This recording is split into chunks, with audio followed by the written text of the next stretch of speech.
नमस्कार, आप देख रहे हैं सी न्यूज भारत में गौरी वर्मा। वक्त है न्यूज बुलेटिन का। बुलेटिन में बात होगी बुधनी की, जहां घर में घुसा तेंदुआ, सीसीटीवी में कैद हुई तस्वीर। साथ ही चर्चा होगी बुलंदशहर की, जहां कुर्जा में आलू की आड़त में फांसी के फंदे पर झूलता मिला मजदूर का शव। और बात करेंगे कानपुर की, जहां 26 फरवरी को 551 स्टेशनों और 1500 रेलवे पुलों का पीएम मोदी करेंगे शिलान्यास। इन तमाम खबरों पर विस्तार से करेंगे चर्चा। खबर बुधनी से है, जहां रहवासी इलाके में घर में घुसा तेंदुआ थोड़ी देर अंदर होने के बाद निकला बाहर। सीसीटीवी में तेंदुए की तस्वीर कैद हो गई है। बुधनी के वार्ड नंबर 7 के घर में तेंदुआ घुसा था। ये घटना शुक्रवार रात की है। वहीं इलाके में दहशत का माहौल है। बुधनी से सी न्यूज संवाददाता पीयूष बिल्लोरे की रिपोर्ट।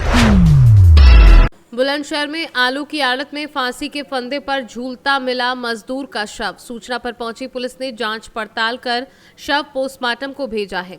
नवीन मंडी में आलू की आड़त बेलदारी करता था 26 वर्षीय पवन। बिहार के जिला समस्तीपुर क्षेत्र के गांव गुरलाई निवासी था पवन पुत्र जोगा यादव। परिजनों को सूचित कर मामले की जांच में पुलिस जुटी है और मामला खुर्जा नगर कोतवाली क्षेत्र के नवीन फल एवं सब्जी मंडी का है। बुलंदशहर से सी न्यूज संवाददाता अदनान इबाद की रिपोर्ट। अमृत भारत योजना के तहत प्रधानमंत्री द्वारा 26 फरवरी को 551 स्टेशनों का शिलान्यास एवं 1500 रेलवे पुलों का शिलान्यास व लोकार्पण किया जाएगा। कानपुर अनवरगंज रेलवे स्टेशन और गोविंदपुरी रेलवे स्टेशन के नवनिर्माण का शिलान्यास एवं 5 आरयूबी का शिलान्यास लोकार्पण 26 फरवरी को प्रधानमंत्री के द्वारा किया जाएगा, जिसको लेकर कानपुर सेंट्रल स्टेशन के निदेशक आशुतोष सिंह ने प्रेस कॉन्फ्रेंस कर जानकारी दी। उन्होंने बताया कि भारतीय रेल की करोड़ों रुपए की हजारों रेल परियोजनाएं राज्य में प्रगति पर हैं। अनेकों योजनाएं एवं आगामी होने वाले कार्यक्रम के संबंध में प्रेस वार्ता कर जानकारी दी गई है।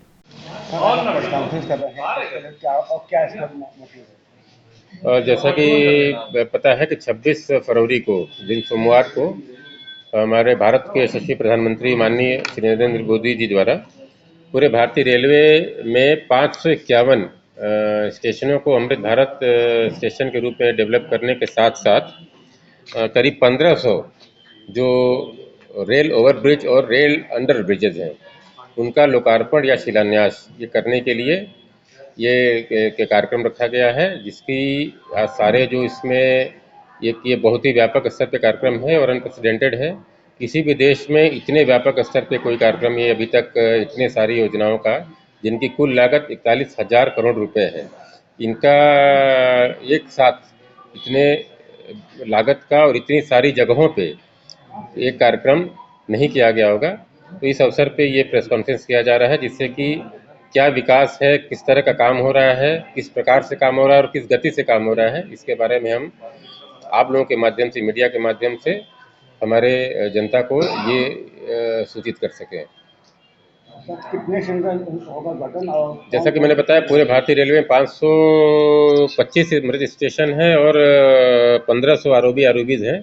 अगर हम प्रयागराज मंडल की बात करें तो 10 स्टेशन हैं जो अमृत भारत स्टेशन के रूप में विकसित किए जाएंगे इस चरण में, जिनका शिलान्यास होगा, और इसके साथ ही 65 आरओबीज का लोकार्पण या शिलान्यास होगा।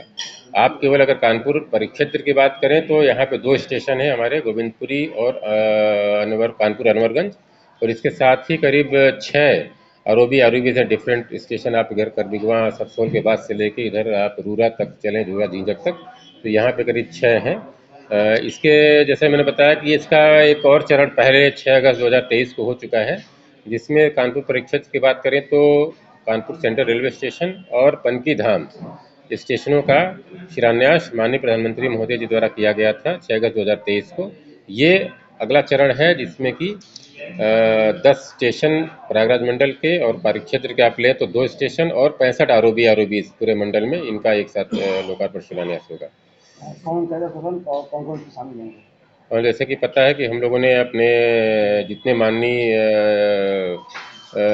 गढ़ हैं, हमारे जो माननीय सांसद महोदय लोग हैं, माननीय विधायक जी लोग हैं, माननीय एमएलसीज महोदय हैं, इसके साथ ही जो क्षेत्र पंचायत है, जिला पंचायत है, इनके जो अध्यक्ष महोदय लोग हैं, इसके साथ ही हम लोगों ने शहर के और भी जितने गणमान्य व्यक्ति हैं, जिसमें प्रशासन के हमारे कमिश्नर साहब हैं, जिलाधिकारी महोदय हैं, पुलिस कमिश्नर साहब हैं, जॉइंट कमिश्नर ऑफ पुलिस हैं, इनकम टैक्स के जो कमिश्नर साहब हैं, कैंटोनमेंट से हैं, इन सभी लोगों को हमने आमंत्रित किया है। इसके साथ ही जो हमारे शहर के कुछ और गणमान्य लोग हैं, जैसे कि पद्म विभूषण या इससे कुछ लोग अवॉर्डी कुछ लोग हैं, कुछ और भी किसी क्षेत्र में जिन्होंने अपना नाम किया हुआ है, और हमारे जो साथ में जो रेलवे के हमारे आप देखते होंगे कि हम लोगों ने यूज़र कंसल्टेटिव कमेटीज़ बना के रखी हुई हैं। जोनल स्तर पे हमारे है, मंडल स्तर पे है जो DROCC बोलते हैं, जोनल स्तर पे ZRCC बोलते हैं, और अभी स्टेशन स्तरों पे भी हम लोगों ने SRUCC का गठन किया है। तो इन सभी गणमान्य व्यक्तियों को हम लोगों ने बुलाने के लिए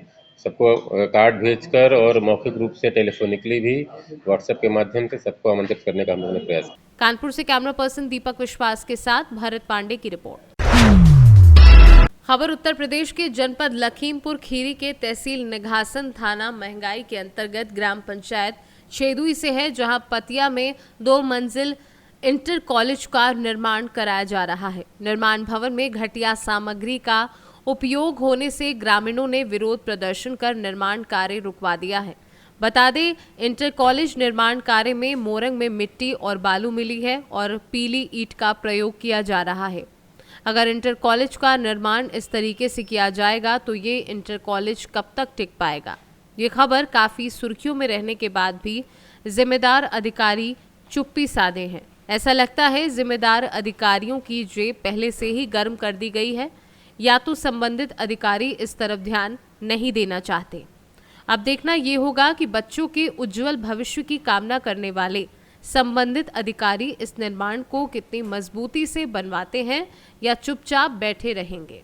क्या मामला है? यहाँ का मामला ये है कि आप देख रहे हैं ये जो हमारे जो ग्राम पंचायत छेदुई पतिया में जो ये बन रहा है 12 यानी कि इंटर कॉलेज बन रहा है, इसमें घटिया किस्म का सारा काम हो रहा है। आप इसमें देख पा रहे होंगे कि इसमें जो ईंटा लगा हुआ है वो पीला लगा हुआ है। इसकी हम लोग ये शिकायत कर रहे हैं कि अभी मान के जूनियर इंजीनियर से बात हुई थी तो उन्होंने ये बताया हम लोगों को कि उनका नाम शायद उन्होंने बताया सुरेंद्र कुमार वर्मा था। उन्होंने ये बताया था कि हम अभी लखनऊ जा रहे हैं किसी मीटिंग में, फिर आने के बाद हम इसको दिखवाते हैं। पर उन्होंने ये कहा है कि जो ये ईंटा लग रहा है ये पीला नहीं लग रहा है।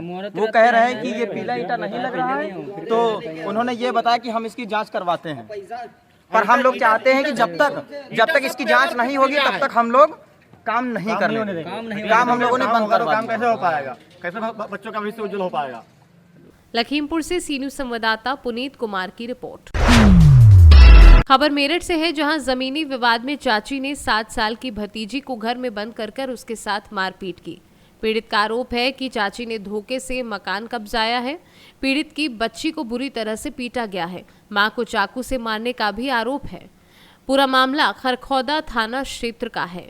वहीं अब पीड़ित SSP ऑफिस पहुंचा है, कार्यवाही की मांग कर रहे हैं। अफशा, क्या बात हुई? किसने मारा आपको? मेरी चाची ने। मेरी दादी को ना मेरे चाचा ने जैसे ही चाकू उनके पेट में मारने जा रहे थे तो मैंने अपने पापा को मेडिकल स्टोर से बुलाने गई तो मेरी चाची ने कह रही तू बहुत खबर दी और फिरती है, तुझे ही पहले ख़त्म करती हूँ। तो उससे आगे मुझे पता नहीं है, मैं बेहोश हो गई थी। और मेरे चाचा हर बार कहते रहे कि हमारी मकान है, खाली करो इसे, खाली करो। अच्छा बेटा, अक्सर मारते हैं आप? हाँ। पापा से कहा आपने? फिर पापा ने क्या किया? पापा ने कहा कि चलो कोई बोलता हूँ तो मुझे भी मारता है। हाँ। क्या किया फिर पापा ने? पापा ने पुलिस को बताया? हाँ। अच्छा, क्यों मारते हैं आपको? पहले भी मारा था आपने? पहले नहीं मारा था, अभी इसी दिन हुआ है और कभी नहीं मारते, तो बस खाली कहते रहे कि खाली करो, ये हमारा मकान है। मकान खाली करवाना चाहते हैं आपसे? हाँ। अच्छा, कौन कौन है जो मारता है आपको? मेरी चाची और मेरे चाचा। बस। क्या नाम है उन लोगों का? फातिमा और जफर। अच्छा, मकान आपका है? मकान में जिसमें रहती हैं आपका है वो मकान? हम उसमें 5 भैया का हिस्सा है। वे रहने नहीं देते, वो कह रहे हैं कि मकान खाली करो, हमारा है ये मकान। कहाँ रहती हैं आप? हम अब तो रहने लगे अपने बड़े पापा के यहाँ। कहाँ रहने वाली हैं? अतराड़ा। भैया क्या नाम है आपका? मेरा नाम सरफराज नवाज है। सरफराज, क्यों आप यहाँ SSP कार्यालय आए, क्या बात है? मेरा छोटा भाई ने धोखे से मेरी अम्मा से मकान नाम करा लिया था मैं घर पर रहता हूँ गांव उत्तरायण में। मेरे साथ मार पिटाई की, मेरी अम्मा को मार रहा था चाकू से। मेरी बच्ची को उन्होंने मारा। किस चीज़ को लेकर आपका विवाद है? मकान को, घर को। तो मकान में कितने लोगों का हिस्सा है और आपकी क्या लड़ाई है? हम 5 भाई हैं, एक बहन है, सबका हिस्सा है। उसने धोखे से अम्मा से नाम करा लिया था मकान को। हमें अब पता चला, पहले भी उसमें हमने जो है साहब से कहा है, उसमें कोई कार्रवाई नहीं हुई। दबंग है वो भाई मेरा, वो सभी को धमकी देता है। गांव वाला कोई बोल नहीं पाता है उसके सामने। विकलांग है तो टांग को दिखा करके उसका फ़ायदा उठाता है। मैं अक्सर बीमार रहता हूँ, बोलता हूँ तो सब बच्चे लिपट जाते हैं, वो भी मारता है। तो इसकी शिकायत थाने में की थी आपसे पहले? चौकी लगती है हमारे यहाँ, उनसे कहते हैं तो बस हमें ले जाकर बंद कर देते कौन सी हैं। चौकी लगती है? अतराड़ा चौकी। आज एसएसपी कार्यालय आए हैं, यहाँ मिले अधिकारी से? जी मिले हैं सबसे। क्या कहा उन्होंने कहा अभी करते हैं फोन। मेरठ से सी न्यूज़ संवाददाता जावेद अब्बासी की रिपोर्ट। बुलेटिन में बस इतना ही। देश और दुनिया की बड़ी खबरों के लिए देखते रहिए सी न्यूज़ भारत।